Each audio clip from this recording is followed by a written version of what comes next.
नमस्कार दोस्तों, मैं कृष्ण मोहन एक बार फिर आप सभी लोगों के सामने। और आज इस वीडियो में हम डिस्कशन करेंगे कि भी तो वर्तमान सरकार का जो नारा है हमारा हरियाणा या हमारा हरियाणा नॉन स्टॉप हरियाणा की काली सच्चाई क्या है। और आज के समय में लगभग आज वर्तमान की मैं बात कर रहा हूं, हरियाणा के युवाओं ने 2 लाख से ज्यादा ट्वीट किए हैं। एक बड़े स्तर पर ट्विटर अभियान चला ताकि उन बच्चों को ज्वाइनिंग मिल जाए। वो बच्चे पिछले 4-5 साल से वेट कर रहे हैं, उनका फिजिकल हो चुका, पेपर हो चुका है, ज्वाइनिंग भी हो चुके। दोबारा से कोर्ट ने आदेश दिया कि दोबारा से पेपर इनका लेना है। लेकिन अब फिर वही लफड़ा कि भाई चुनाव आ गया है, आचार संहिता लग गई है, तो अब क्या ये मसला है। तो इस वीडियो में हम कंप्लीट डिस्कशन करेंगे। वीडियो थोड़ा लंबा रहेगा लेकिन आपको पूरी सच्चाई का पता लगेगा कि भी असलियत में वर्तमान सरकार चाहती क्या है। हम शुरुआत करते हैं रिसेंट के मुद्दे से। अभी हरियाणा सरकार ने कहा था कि भी हम अगले कुछ दिनों में 50,000 भर्तियां पूरी कर देंगे। इन्होंने उसी एवज में पेपर भी लिया, फिजिकल भी लिए कम टाइम में। और उसके बाद जबकि जरूरत नहीं थी कि भी आपको रिजल्ट जारी करना है तो आप चुनाव आयोग से पूछे, क्योंकि वो तब होता है जब आपने कोई नई भर्ती एडवर्टाइजमेंट निकाली उस रिगार्डिंग में होता है। पिछली भर्तियां जो चल रही, चुनाव आयोग ने क्लियर भी किया था जो पिछली भर्तियां चल रही है वो आपकी कंटिन्यू चलती रहेंगी।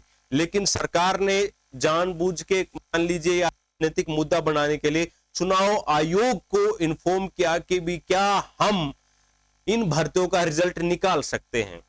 और उसमें पहले से ही क्या हो रखा था कि 16 अगस्त को जब चुनाव आयोग का नोटिस आया था तो आचार संहिता लगी थी, तो उस समय पर इन्होंने लगभग 5600 पोस्टें हरियाणा पुलिस की और टीजीटी की लगभग 76 पोस्टें निकाली, 76 या 86 पोस्टें निकाली थी।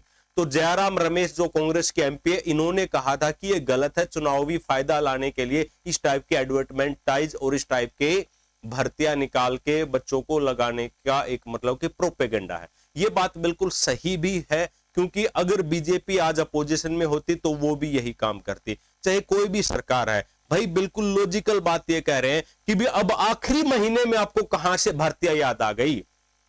अब आखिरी महीने में आपको कहां से ये याद आ गया कि हरियाणा का युवा को रोजगार चाहिए। इससे पहले पिछले 4.5 साल आप कहां थे। पूरे 5 साल में आपने बच्चों को रुलाए रखा, बच्चों का शोषण किया। तो उस समय पर क्या आपको कोई अथॉरिटी ध्यान नहीं आई? उस समय पर इन बच्चों के आंसू आपको दिखाई नहीं दिए? तो मतलब मैं यहां पे ये कहना चाहूंगा कि जो ये भर्ती रोको गैंग का आरोप कांग्रेस के ऊपर लगा रहे हैं, ये बिल्कुल सही नहीं है।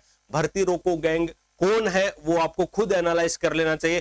कौन भर्तियों को रोकना चाहता है और कौन लगवाना चाहता है, वीडियो देखने के बाद आपको पता लगेगा। थोड़ा अगर हम हिस्ट्री में बात करें, 2019 का जब चुनाव हुआ था तो बीजेपी ने बड़े जोरों शोरों से नारा दिया था कि भी 75 पार 75 पार, हमारे सपनों का हरियाणा, ये मुख्य नारा था, हमारे सपनों का हरियाणा। मींस आपको सपने दिखाए गए।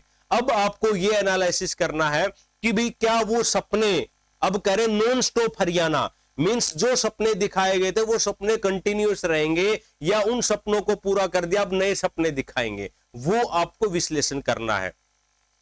बहुत जल्दी जल्दी मैं मेन पॉइंट को टच करूंगा, फिर नेक्स्ट वीडियो में बाकी पॉइंटों को भी फैक्ट्स के साथ लेके आएंगे। देखिएगा आज के समय में क्या हो रहा है कि भी जो सरकार ने सपने दिखाए थे, असलियत तो यह है कि भी वो सपने पूरे नहीं हुए। और सरकार को हरियाणा के युवाओं से, हरियाणा के किसानों से, हरियाणा के बेरोजगारों से माफी मांगना चाहिए कि जो हम आपके लिए करना चाहते थे वो किसी भी कारणवश नहीं हो पाया। अगर ये शब्द कहें तो हमारे को भी थोड़ा शांति मिले कि चलो कम से कम सामने वाले ये तो एक्सेप्ट कर रहे हैं कि जो हमने बोला था वो हो नहीं पा, लेकिन हम आगे करेंगे। लेकिन इस टाइप की बातें ना होके ये दिखा जा रहा कि हमने तो पता नहीं क्या क्या कर दिया। वो अब आप खुद एनालिसिस कीजिएगा।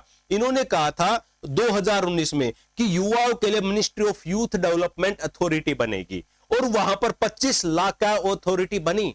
25 लाख युवाओं को स्किल सिखाया जाएगा, फिर उनको नौकरियां दी जाएगी। क्या 25 लाख बच्चों को स्किल सिखाया गया? आपके आस पड़ोस में, आपके घर परिवार में कितने बच्चों को सरकार की तरफ से स्किल सिखाया गया है, वो आप खुद ही विश्लेषण कर लीजिएगा। उसके बाद इन्होंने कहा कि युवाओं को स्किल सिखाने के लिए 500 करोड़ रुपए खर्च किया जाएगा। कितना पैसा खर्च हुआ है आप खुद ही सोचिएगा। और युवाओं के लिए सपने बड़े थे, लेकिन हुआ इसके अपोजिशन में।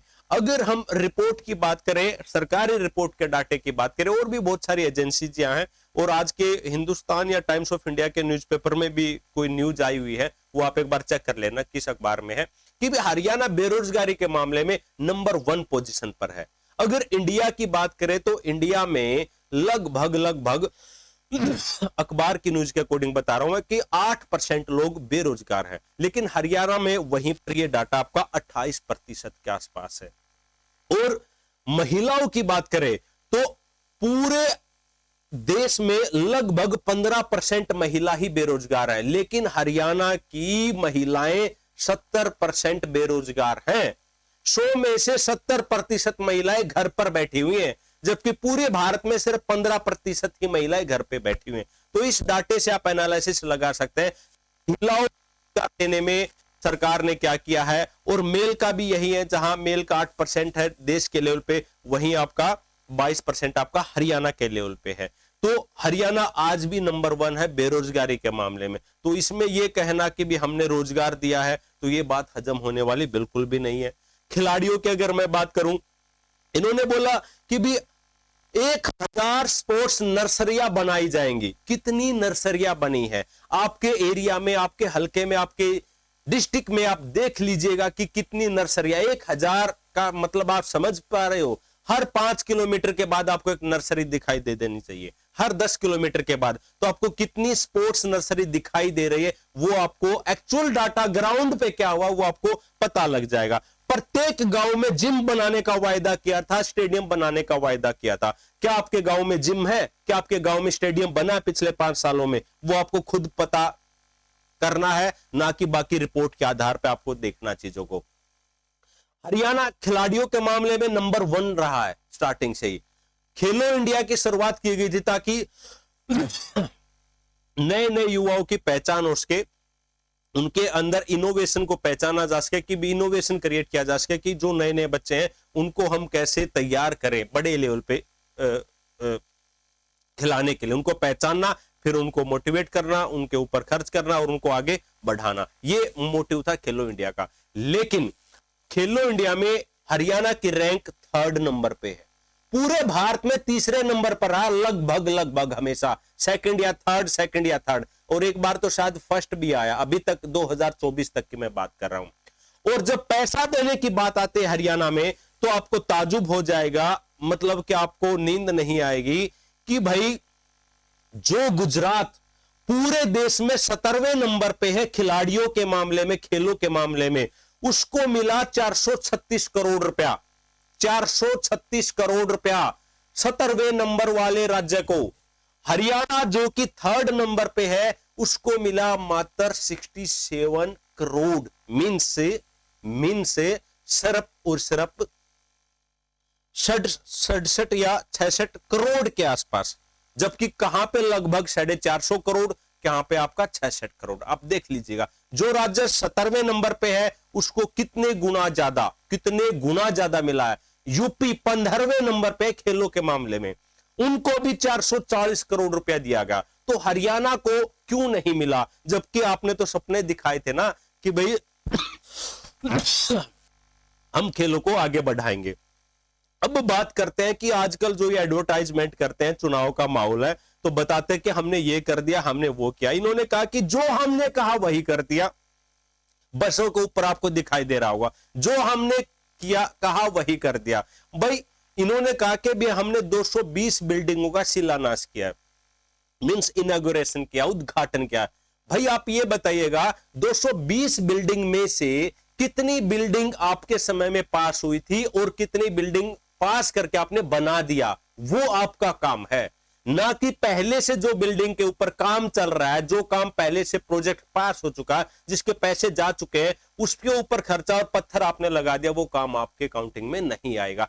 आईआईएम की बात करूं, आईआईएम कांग्रेस सरकार की देन है, रोहतक के अंदर, ना कि बीजेपी सरकार की। लेकिन ये बोल रहे हैं कि हमने बना दिया आईआईएम। जाके देखोगे तो आपको असलियत का पता लग जाएगा, वहां पे चेहरा आपको साफ दिखाई दे जाएगा कि कौन यहां पे सही है और कौन यहां पे गलत है। मैं बात करूं डेवलपमेंट की बात करते हैं तो पिछले आप 5 साल में 10 साल में ये बताइए कि मेट्रो का कितना एक्सटेंशन हुआ है, कितनी मेट्रो बढ़ी है बताइएगा आप। भाई महम के अंदर एयरपोर्ट बनना था, कहां गया वो एयरपोर्ट? यूपी के अंदर नए एयरपोर्ट बनने थे, वो क्यों नहीं बन पाए? उनके कारण क्या है वो आपको सबको पता है कि भी उनके क्या कारण है। इन्होंने कहा कि हर 20 किलोमीटर के अंदर सरकारी कॉलेज है, हर 20 किलोमीटर के अंदर हरियाणा में सरकारी कॉलेज है। आप खुद सोचिएगा कि क्या हर 20 किलोमीटर के अंदर सरकारी कॉलेज है? कॉलेजों की अगर मैं बात करूं पूरे हरियाणा में लगभग 182 के आसपास कॉलेज है, और इन 182 कॉलेजों में 7000 के, थोड़ा बहुत ऊपर डाटा हो सकता है, लगभग 7000 के आसपास पद टीचर्स के हैं, मतलब प्रोफेसर्स के हैं। लेकिन उनमें से 4500 पद खाली हैं, 4500 पद उनके खाली पड़े हुए हैं। समझ पा रहे हो इन बातों को?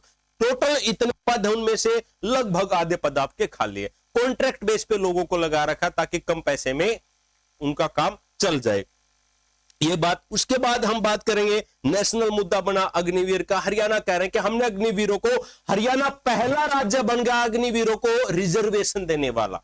अरे भाई, रिजर्वेशन देने वाला पहला राज्य तो आपने बना दिया, उस रिजर्वेशन से फायदा किसको होगा? अग्निवीर से पहले हरियाणा में हर गांव की सड़कों पर 50 से 100 बच्चे, हर गांव के लोग जोश के साथ, होश के साथ रेस लगाते थे। उनके सपनों में जान होती थी कि भी हम नौकरी लगेंगे और भाई हमारा घर का, हमारे माँ बाप का नाम ऊंचा होगा और हमारे आगे का जीवन ठीक ठाक बीत जाएगा। लगभग हर साल हरियाणा से 4 से 5 हजार बच्चों की भर्तियां होती थी अग्निवीर से पहले। अग्निवीर आने के बाद क्या हुआ? मुश्किल से 500 से 700 800 बच्चे मुश्किल से लग पाते हैं, क्योंकि बच्चों के अंदर वो मोटिवेशन नहीं रहा, वो जोश नहीं रहा, क्योंकि ना तो इनको शहीदी का दर्जा मिलता, ना इनको पेंशन मिलता, ना और कैरियर की स्टेबिलिटी है। तो उसके कारण बच्चों का कॉन्फिडेंस लो हो गया और उन्होंने तैयारी करना छोड़ दिया। अब हम और डाटा में लिखा हुआ है कि भी ये कह रहे हैं कि भी हमने पारदर्शिता के साथ हरियाणा के युवाओं को रोजगार दिया। बिल्कुल गलत। बहुत बैक में नहीं जाऊंगा, कुछ सालों की मैं बात करूंगा जो आपको मोटा मोटा याद होगा। आपको 2019 की भर्तियां याद होंगी एसआई की, कितने सालों में पूरी हुई?